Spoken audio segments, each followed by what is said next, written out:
ख्वाब बंजर हो गए, यादों का मेला रह गया, घर में कमरे क्या बने, आंगन अकेला रह गया।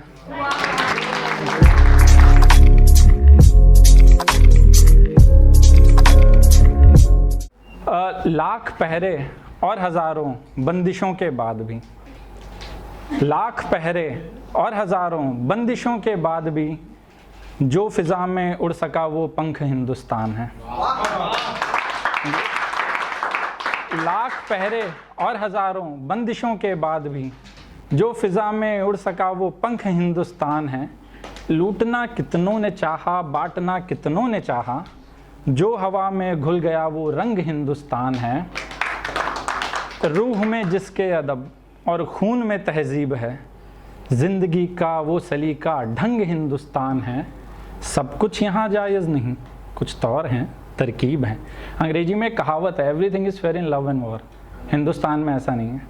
आप कोई ग्रंथ उठा लीजिए, कोई धर्म उठा लीजिए, सब में लिखा है सूर्यास्त के बाद लड़ाई नहीं होगी, पेड़ पौधों को नहीं काटा जाएगा, निहत्तों पे वार नहीं किया जाएगा, औरतों को नहीं मारा जाएगा।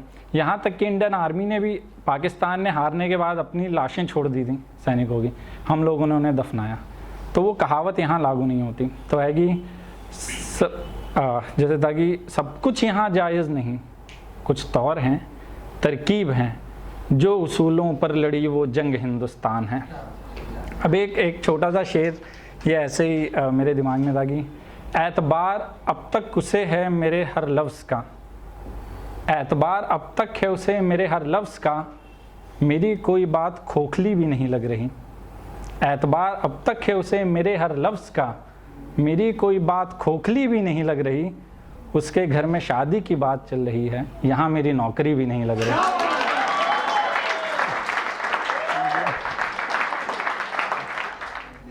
खुद को ना बदल यूं भी ज़माने के लिए, खुद को ना बदल यूं भी ज़माने के लिए, झूठ लगते हैं कई झूठ छुपाने के लिए। खुद को ना बदल यूं भी ज़माने के लिए, झूठ लगते हैं कई झूठ छुपाने के लिए। बढ़ाया हाथ मैंने उस तरफ दाना लेकर, जाल फेंका है परिंदों को फंसाने के लिए। बढ़ाया हाथ मैंने उस तरफ दाना लेकर, जाल फेंका है परिंदों को फंसाने के लिए। हर चीज़ बस यूं ही नहीं है शौक़ के लिए, मैं लिखता हूँ गज़ल तुमको सुनाने के लिए।